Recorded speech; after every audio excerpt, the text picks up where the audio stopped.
Everyone tells you to save a few months of expenses and call it a day, but that generic advice can leave some people dangerously underprepared and others sitting on way more cash than they need.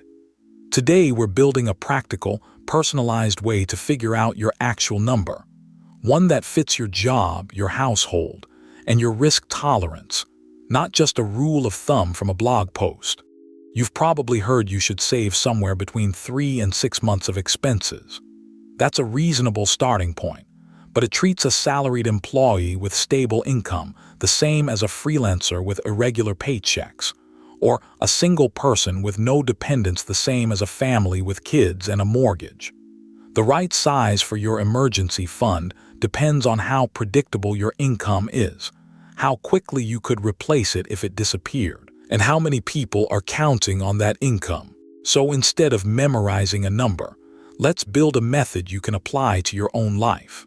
Before you can figure out how many months you need to know what a month actually costs you. This isn't your full spending, it's the essential stuff: housing, utilities, groceries, insurance, minimum debt payments, and transportation. Leave out the discretionary spending like dining out or subscriptions, because in a real emergency you'd likely cut those first. Getting this baseline number right is the foundation everything else builds on. Next, think honestly about how stable your income is. If you're in a stable role with steady demand for your skills, you may be able to lean toward the lower end of a typical range. If your income is variable, commission-based work, freelancing, contract work, or a role in an industry prone to layoffs, you likely want to lean toward the higher end, or even beyond it. The less predictable your paycheck, the more cushion you want between a disruption and real financial stress. It's not just about whether your income could stop, it's about how long it would realistically take you to replace it. Someone in a specialized field with strong demand might expect a shorter search than someone in a highly competitive or niche field. Be honest with yourself here rather than overly optimistic, since underestimating this is one of the most common ways people get caught short. If you have people relying on your income, kids, a partner, aging parents, your margin for error shrinks. A larger household usually means more moving parts that could go wrong at once, and less flexibility to quickly cut expenses.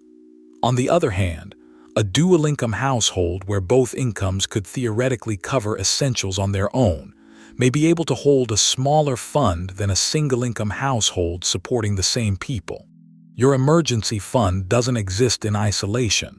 It works alongside insurance and other safety nets you may have.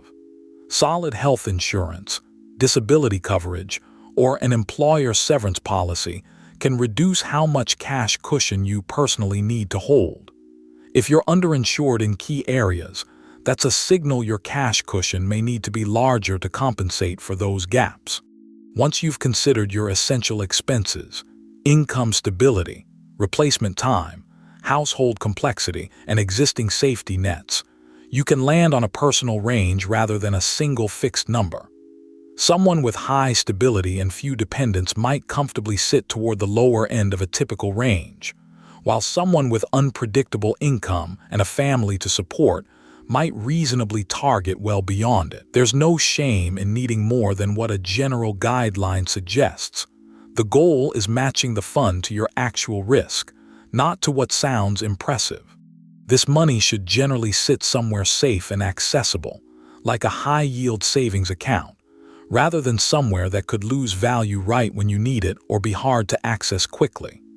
If your target feels far away, you don't need to hit it overnight.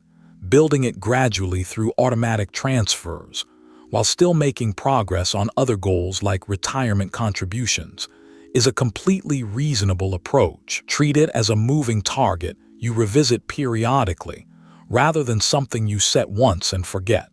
Your ideal emergency fund size isn't static. As your expenses, income stability, dependents, and insurance coverage change, your target should change with them.